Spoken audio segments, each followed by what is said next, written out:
그런 식으로 복 받아가라고 소리 질렀대. 저 산에 올라가서 연가하고 이러고서는 복 받아가라고. 그러니까 그때 보면 사람들이 이상한 사람이지. 그래서 스스로 미친 사람이라고 그랬어요. 학산 이정호 선생님께서 평생 연구하신 이제 정역이 이제 하여튼 요즘에 최고의 하여튼 한류 바람을 불면서도 하여튼 한국의 어떤 새로운 변화의 바람의 어떤 핵이 바로 정역이라고 이제 하는데, 그 뭐 정역은 뭐 3박 4일 얘기해도 부족할 텐데, 뭐 핵심만 요체만 우선 말씀해 주신다면 정역이라는 게 무엇입니까, 교수님? 정역이란 무엇인가?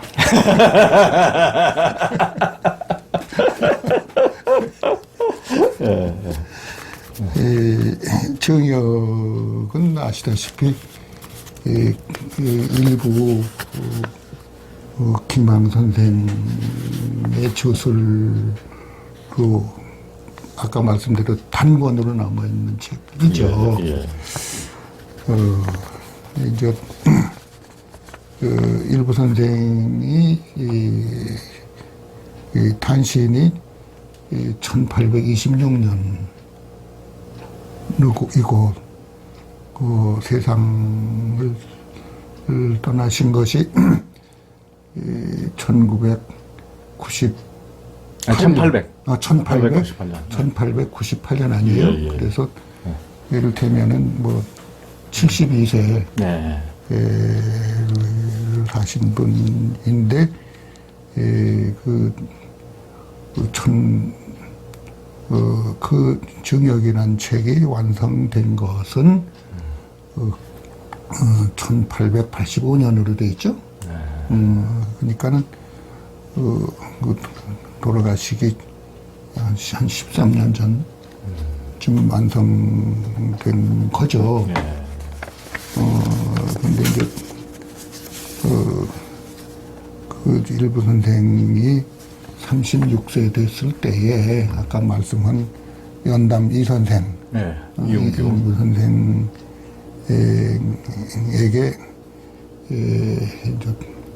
하나 분부랄까, 이런 걸 좀 해보는 게 어떠냐라고 하는 것이고, 아울러서 그게 무슨 시사가지는 점이 있었겠는데, 그래도 화두 말씀을 둔 것이 그 정역이라는 책 속에 들어 있어요.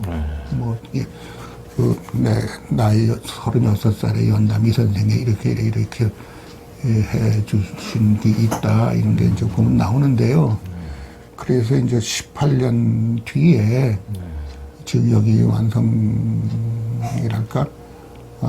그 완성은 아니지만 정역의 세계를 깨우치는 것이 54세라.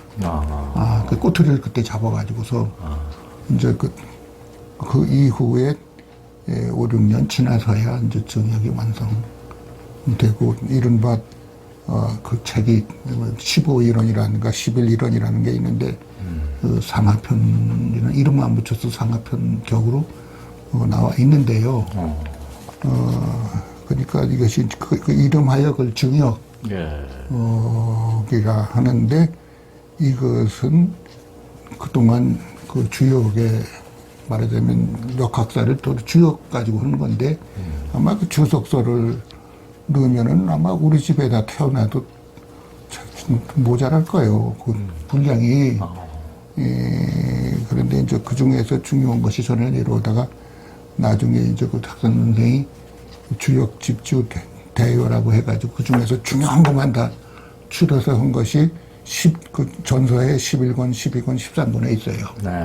그러니까 그것을 보면은 주역 64개와 계사전 까지의 중요한 주석이 다 모여져 있어요. 그거 가지고 공부하는데 도움이 되리라고 생각하고 제가 그 책 서문에다가 다 써놨습니다. 그거는.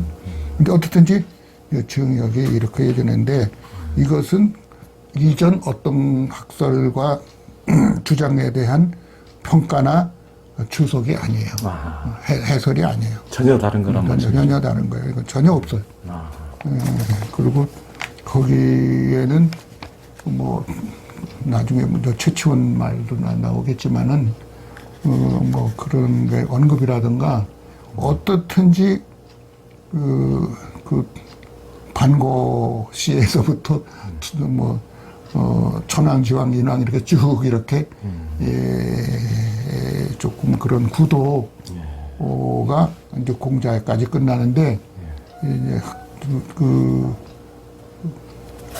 일부 선생은 공맹으로 일단 끝냈어요. 그 나머지는 다 건너뛰어 버린 겁니다. 그러고서 이 책이 나왔으니까 어떤 것에 대한 무슨 해설 주석이라고 하는 건 생각하기 어려운 툭 튀어나온 거예요. 이를테면 이제 기독교를 비해서 얘기한다면 이제 구약 시대가 있잖아요. 구약과 신약이 구별되거든. 그러면 구약하고 신약하고 관계가 없느냐 하면 없는 건 아니지만 1.1획도 빼지면 안 된다고 그랬잖아요. 제가 신약을 읽어봤거든요. 했는데 이제 특히 이제 사복음서가 있고 이제 사도행전이 있고 편지들이 있고 나중에 뭐 무슨 계시록, 요한계시록 같은 게 있고 이제 이런 걸로 생각하는데 그것과 구약에 있어서 뭐 창세기에서부터 쭉 내려오는 그 내용이 뭐 애큰 게으른이니까 그 줄거리로 해석 확대됐다고 할 수 있지만은 그거는 아니란 말이야. 그 유태계하고 저기 뭐야 무슨 기독교하고는 다른 거는 기독교는 뭐 가톨릭으로 해가지고 나중에 뭐 무슨 정교회가 생기고 더 나가서 나중에 개신교가 생기고 뭐 그 분파라고 하는 건 알 수 없이 달라졌지만은 어떻든지 그것은 예수를 본드러 오는 건데 예수는 세세상이지 그 민족 종교가 아니라 세계 종교화 했단 말이야. 그렇듯이 그 이전에 뭐 이런저런 아주 번세한 이론을 참고를 하지만 그것의 종합이나 무슨 이런 무슨 거기에 대해서 이루어진 결론이 아니고 이건 아주 예수가 툭 튀어나온 것이 달라졌듯이 공맹 이후에 새로 툭 튀어나온 것 같은 이런 감을 주는 거로 생각이 된다는 말씀이에요. 그래서 이것을 이름하여 그걸 정역이라고 했어요. 그러니까 어떤 내력에 대한 무슨 그 종합이나 평가나 그게 아니야. 그걸 안 받느냐고는 말하지 못하지만 또 그것이 서로 상충되느냐 서로 어긋나냐는 건 아니지만은 구약과 신약이 관계없는 거 아니지만 이게 그거냐 하면 그건 아니란 말이야. 구약을 종합해봤자 신약이 나오는 건 아니란 말이야. 그러니까 그렇듯이 이제 공맹에서부터 이렇게 툭 튀어나온 것 같은 이런 감이 있어요. 대역서 같은 걸 보면 그런 생각을 할 수가 있습니다. 대역서라는 글이 있거든요. 어쨌든지 그러나 역의 역사로 보면 다 아시다시피 뭐 한나라에 딱 연산역이라고도 하고 은나라에 땐 귀장역이라고 하는데 귀장역의 그 조금 약간 단편은 발견이 됐어요. 그래서 저 인민대학의 장림원 교수가 그 책으로 낸 것도 있고 그렇습니다. 저 책에도 주워서 가지고 있는데 있지만은 그러나 역시 역하면 주역이란 말이야. 근데 주역이라는 건 문왕역인데 문왕은 은나라 마지막으로 해가지고서 주나라를 이루는 무왕의 아버지로서 이미 그 기업을 다 타고는 분이란 말이야. 그래서 그 역시 주역은 역시 문왕역인데 그 아들 주공해가지고서 문왕주공 그렇게 얘기하지 않습니까? 그래서 이제 폐사효사 해가지고 된 게 이제 그것이 주역 64괴이고 쾌 하나를 전체적으로 만든 건 문왕, 효 하나하나에 대한 건 주공 이렇게들 알고 있는 거죠. 이제 그러나 이제 그 후에 지나가지고서 이제 3200년 전인데 이제 공자가 2500년 전에 나와서 다시 내온 게 이른바 11전이라고 이제 계사전서부터 시작해가지고서 뭐 설계전 등 해가지고 모두 10개의 말하자면 그 풀이 글이랄까 이렇게 하고 사실 그 주역의 그 64개는 철학적 전술은 아니거든. 또 점사이기도 하고 그러나 아무렇게 누가 쓰느냐가 중요하기 때문에 문항주공의 차원에서 그걸 읽지 않으면 안 되는데 그러나 시대가 그거 가지고 될 수 없으니까 공자가 이제 시빅을 갖다가 지었다고 하는 거죠. 뭐쭉 나오는데 그러나 그것이 아니면은 유교의 핵심이 성립되지를 않아요. 네. 그러나 거기 중간에 이제 자활이라는 게 나오고 하니까 뭐 스스로 자활이라고 했겠어. 그래가지고 공자의 자기냐는 논리가 없는 건 아니야. 네. 그러나 계사전이 아니면은 주역을 할 수가 없어요. 그래서 그것이 이제 주역인데, 그러니까는 문항주공 공자로 판막았다 이렇게 하는 거예요. 그 나머지는 다 주석이에요. 네. 해설이고. 예, 예. 이제 그렇게 보는 건데, 그래서 근데 그 이전에 아주 근원적으로 말하는 게 이른바 복희역이라고 하는 거 아니겠어요? 네. 첨부하면 되니까요. 복희 네. 이 팔궤도라고 해서 이게 전하는 것이고, 예, 예. 뭐 요거 이제 이게 문항 팔궤도라고 했는데 이게 문항 팔궤도라고 하는 거고 네. 건너뛰어 가지고서 그렇죠. 이거는 이 중국인데 복희 씨는 좀 동방으로 보는 면이 있고요. 아, 예. 그 문항은 서방으로 보는 면이 예, 있어요. 예. 그러나 그 이제 맥이 통하는데 이게 성장관 이거는 생장성 이렇게 보거든. 그러니까 그 전에는 복희 팔계, 문항 팔계밖에 없었어요. 예. 일부 이전에는 그렇게 왔던 거예요. 그렇죠. 예. 그리고 또 중국계 아니면 안 되는 거예요. 그렇죠. 우리 중하니까. 그래서 근데 이제 여기 정의역 팔계도가 그 반열에서 툭 튀어나오니까 예. 이거는 누구든지 뭐 그런 게 있어 정도도 될 수 있는 겁니다. 예.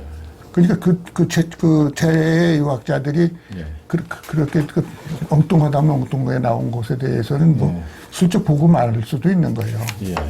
그래서 중국의 고혜민이라고 고혜민 교수, 이선경의 지도 교수이기도 한데 예. 굉장한 학자예요. 예. 아마 대만에서 역학으로는 최고일 거예요. 고혜민이라고 있어요.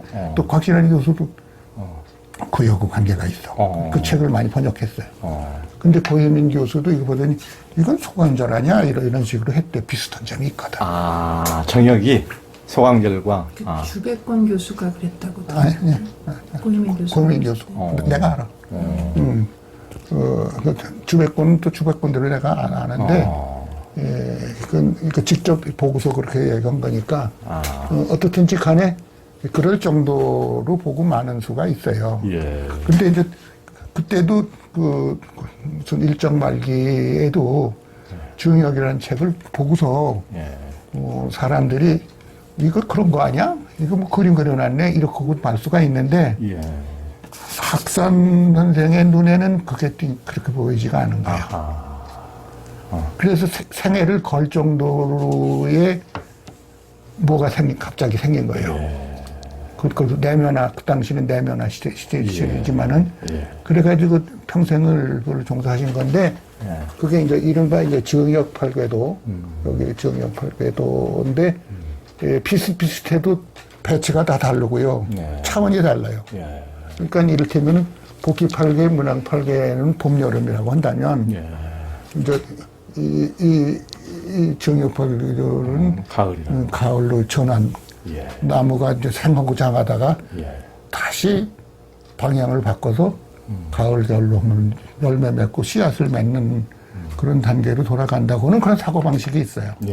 해석이 있어요. 이제 그 자세한 거는 지금 뭐 아무튼 제가 그동안 들은 바에 의하면 그렇게 얘기를 할 수가 있는 거죠. 그러니까 그러니까 이제 학산 이정호 우리 그 부친께서 이제 정역에 대해서 정리해 주신 것을 이동희 교수님도 이제 많이 정리하신 글을 있는데 그 핵심적인 것은 이제 말씀드리자면 예전에 하여튼 이제 공명의 어떤 도하고는 어떻게 크게 다르게 이 정역에 와서는 이제 강자가 약자를 남성이 여성을 강국이 약소국을 억압하는 이제 어금 종양 음적인 것을 억눌러버리고 양적인 것만 막 강한 것만 부각시키는 남성만 더 드높이고 강자만 더 드높이고 강국이 약소국을 억압하는 것을 식민 지배나 이런 것을 너무 당연시하고 이런 것 그런 차별 시대를 조양 유름 음과 양이 이렇게